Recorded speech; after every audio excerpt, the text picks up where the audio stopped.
So Nisha, favourite Yondu moment? I know it's overplayed, but I'm Mary Poppins, y'all. That's fair enough. I think it's everybody's. Before the release of Avengers Infinity War, the number one question from Marvel fans about the movie was, who the fuck is going to die and who's going to be in it? A question that has since been answered. However, while it was still on the minds of Marvel fans, Michael Rooker used it to troll fans on Instagram. So Michael Rooker is the guy who plays Yondu. Yeah, and for people who don't give a shit about the Marvel movies, Yondu is a space pirate, bright blue, giant penis owning man who can kill infinite people with a whistle-powered death needle. None of that is hyperbole, that's literally what his character That is him. Yeah. Like, that thing he has, that death needle is so powerful. So good. Yeah, it's up there. Like, if he'd have fought, he could have beaten Thanos with that thing. That thing is almost unstoppable. It flies around at the speed of sound and kills like an entire army of people in one go. It's like that scene in the second Guardian film where He just walks through the they shit. just walk through, it was him, Baby Groot and Rocket just walk like slow-mo down that hallway. And Like, he doesn't even need to be aware of people's presence and they're already dead. yeah. It's ridiculous. Just It's one whistle is just like... It's up there as one of the most OP things ever introduced in one of those movies. Like behind stuff, obviously, like the Infinity Gauntlet. But like, yeah, it's just a whistle-powered knitting needle. What does it do? Kill everything.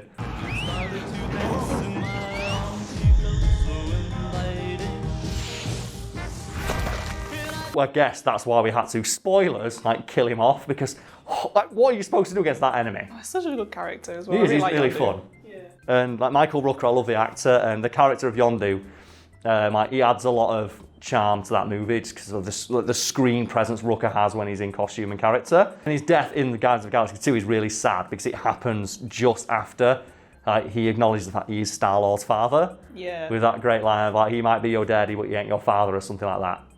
He may have been your father, boy, but he wasn't your daddy. Well, I love that like, Michael Rooker's like, I'm your daddy. It's like, yeah, he might be Kurt Russell, and he might have that sick, awesome beard, and he might be an immortal planet monster with untold cosmic power, but I'm blue. Dabba dee dabba Oh, die. God damn it! I was going to do that! Well, can we do that? Can we remix that scene when he's walking around with the needle killing everybody? Just put blue dabba diva die in the background. It's gonna be fucking Prepare for sick. copyright. Yeah, we probably will get copyright struck for that. I'll tell you what, try and find a cover. And before it goes live, like, we'll try and message that person who does the cover. Can we use this? We don't want to get copyright struck. I'm Please. sure they'll say yeah. When they find out what it's for, they're like, yeah. We don't want to get copyright struck unless they copyright strike us. Yeah. And that I'd get annoyed about.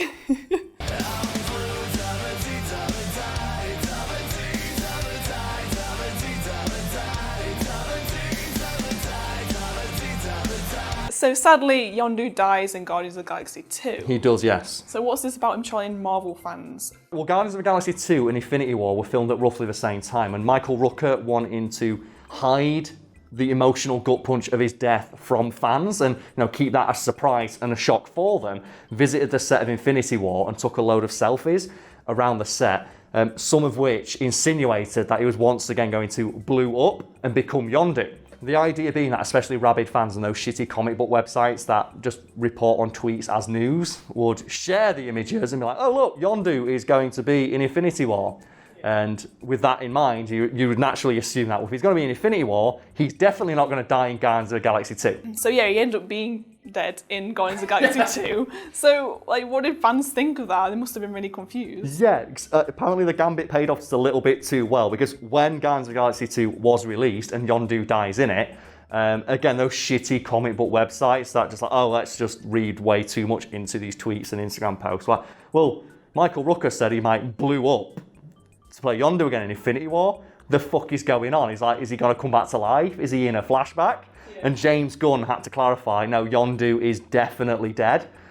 We just sent Michael Rooker to the set to obfuscate the fact that he's going to be killed in this movie because we knew that you would do exactly what you're doing now, which is read way too much into an Instagram post and report it as, oh, he's going to be in Infinity War. He can't die in Guardians of the Galaxy. Which reminds me a little bit of Game of Thrones, where they do stuff like send Kit Harrington into the wilderness with a camera crew, with a camera with no film, and act out scenes they were never going to use just so those same shitty clickbait websites would get the photos and go, oh, what's happening in this scene? Just to like throw people off the scent. they'd bring people in for days of shooting that they weren't going to use just to hide the fact they were going to be killed. Because when, obviously, we've got the casting sheet right here, insert character name is still in this season, they're not going to die. Oh wait, they got killed. And it's hard to know what to believe if some of the stuff that's getting leaked is not real. And I think Marvel are the kings of this, where they reportedly wrote entire scripts for Infinity War they were never going to use. So entire scripts, they didn't want to use them, but if this one leaks, we know who leaked it because we know who has access to it. And only especially high up people in Marvel knew, we're not going to film that, but no one else knows that. All these people know is that this is the script for Infinity War, but the real script is somewhere else. Which is sort of meta when you consider that Endgame is like a heist movie. Yeah. And it's all about tracking down the Infinity Stones. And like Marvel went to such insane lengths so people stealing their scripts. With the scripts, what they do is different actors got given different versions of a script. And people like Tom Holland, who is known for being quite a blabbermouth, he was reportedly only given pages that had Spider-Man in them. And according to Tom Holland, like when he'd go on to film, he'd be on a completely CGI set in front of a green screen, and he didn't know who he's with. It was who's the guy now? Matt Ruffalo. Yeah. Well, he got in big trouble because I think he was like streaming the red carpet for Thor Ragnarok, and forgot to turn it off and put it in his pocket. Oh no. And the first 15 minutes of the movie, were just streamed online.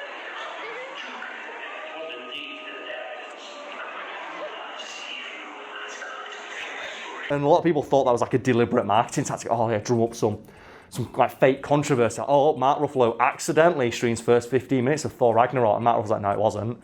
Because 15 minutes into the movie, like someone from Marvel I'd never seen before, but was evidently very, very high ranking, tapped me on the shoulder and went, turn your fucking phone off. And that's all and he looked and went, oh God, no! Yeah, and in regards to Infinity War and Michael Rooker specifically, it was later revealed by James Gunn that that was a calculated move on behalf of the producers with the support of Michael Rooker to just throw people off the scent. And Michael Rooker was apparently all up for it, like, yeah, I'm down for pissing off some armchair theorists at home on the internet by going to set and wearing like the Infinity War cap and just taking a selfie wearing the Infinity War cap. I can even imagine like Yondu as a character doing that. Oh yeah. That's what makes it great. Again, it's quite meta that Yondu as a character would probably be all up for that. Are you just up for pissing some people off today? Yeah. And I just love the idea that James Gunn was well aware of the fact that people on the internet love to overanalyze every aspect of a film production, and they will track down every little thing, such as like casting directions and things like that. Like, okay, so now we know who's in the movie, we know where they play. Yeah. And he's like, oh no, we need to find a way to troll those. And with the help of Michael Rooker did that. Well, to put it another way, Michael Rooker got paid a day's wage to hang out with the cast of Infinity War purely to annoy rabid Marvel fanboys. Something I've said in the past was that Endgame was our generation's Star Wars. Yeah. In the sense like the snap, where it's like, oh, this many characters were just killed. Not these characters you spent 20 movies growing to love are just gone and dead. And was the I am your father moment. It's like, it's the closest we will ever get to that huge reveal, that huge surprise, that conversation that dominated pop culture for as long as it did. So in that regard, like, did you manage to make it to those movies without getting spoiled? Yeah, I didn't think I got anything spoiled, so I try and watch them as soon as they come out. I think a lot of people did that, yes. Like, and any like behind the scenes stuff. I think I saw something Chris Pratt put on when he was on set, but it didn't give anything away. It just showed you all like the Avengers and stuff like that. The thing is, it might have done. It might have done, but I didn't see it. There are people out there who they analyse the shit out of that sort of thing, which is why Michael Rooker did what he did. Jeremy Renner up on the hill there. There's Chris Hemsworth. Right. There's Sebastian Stan. There's Paul Rudd. There's Chris Evans to the face. There's Chadwick Boseman. He's there. And I made it unscathed, spoiler-wise, into Infinity War and Endgame. But one person from the Fact Fiend crew didn't, is Brad. Do you ever hear the story of how he got spoiled on Endgame? I don't know. I might, if you like. We all watched it together, if you remember. Yeah, I think we watched it on our own because we couldn't get the whole group to go, so we just watched it in like pairs. Yeah, so I watched it twice. I watched it first on the day it came out, and then the next day went to the cinema again because I double booked by accident. No, I think it's like two separate people asked me, I'll fucking watch it once. Then I forgot that I promised to watch it with another group of people, so I went twice. So once on the day it was released and once the day afterwards. And Brad went to that second viewing. And if he edits this one, he can confirm this story. Cause I felt bad, but I howled with laughter when he told me because it's like, oh God, that's such a brutal thing to happen, but it's actually funny. The day before it happened, he turned off everything through the internet. He didn't go online. He did his editing work for that day, and he avoided the internet like the plague. And right at the very end of the day, like midnight, just before he's going to go to sleep, and he's going to wake up, and bear in mind, we're watching the film the next day, first thing. He's like, I'll play some Rocket League. I'll play a little bit of Rocket League before I go to bed. He's going in, he's playing Rocket League. Halfway through the match, and again, this is a spoiler if you've not watched Endgame, a guy comes in with the name Nat and Tony Die, scores an own goal, backflips over around like an asshole, and then quits the game. I remember that story. And that's how he got spoiled on Endgame by a dickhead in Rocket League who scored an own goal, and he lost the match as well. I was like, oh god, that's so brutal. Yeah, that's horrible to go to all that effort to avoid it. And then he just. Not bad. Because it reminds me a little bit of one of my favourite adverts. And I'm not sure what it's advertising, but I thought it's concept-wise, it's really good. And it's a guy who misses a football match. Right. And what he's doing is he's avoiding talking to everyone. So he's like walking home from work and he's like, oh, hi, John. Oh, no. Runs ignores everyone. Gets all the way home, goes to the chip shop, gets himself some fish and chips. And the guy's like, oh, hey, do you see the game? I was like, no, give me my fish and chips. He gets them. Gets all the way home. He's avoided all the spoilers. Like, he doesn't know what the score is. He's got it recorded on his TV. Goes to play it. Opens up his fish and chips. Fish and chips are stored in newspaper. The thing he sees, the headline, is the score. And I don't know what it's advertising, but the concept of the advert was so interesting that I'll always remember it, because the guy's like, oh no! Because you can picture that happening to someone. Yeah. And I think it's advertising like TiVo or something like that. We can't help you avoid spoilers, but we can help you save the game. One, it's an interesting concept. And two, that's probably happened to someone. Yeah. Someone has probably been spoiled by something like that, of like just seeing the just a headline on a newspaper as they walk past a shop. Yeah, definitely. I think I've definitely had things spoiled for me, like by my mum numerous times. She'll just come out with it. I'm like, Mum, I'm watching the film, and she'll just say something that happens later on. I'm like, why? Yeah. Why though? The worst one for me was there was two. One was The Walking Dead. However, these like years old at this point, and it was I forget the name of the character. It's the Asian dude from Walking Dead when he gets killed by Negan. Oh, yeah. The day that aired, there was a thing on Facebook of, watch the Walking Dead cast give an emotional send-off to this character. The day that episode aired. And bearing in mind, the only thing people wanted to know about that episode is, who did Negan kill? Mm-hmm. And on the day it airs, they show, someone puts his headline out of, I think it's Colin Young, the name of the actor. Yeah. So maybe if you didn't know the actor's name, you wouldn't be spoiled by it. But the problem is, they put a picture of him up. Why would they be giving an emotional send-off to, oh, he's the guy who got killed? And then the exact same thing happened with Hodor. Watch the Game of Thrones cast give an emotional send-off to actor Kristen Nairn. And again, you might not know who Kristen Nairn is.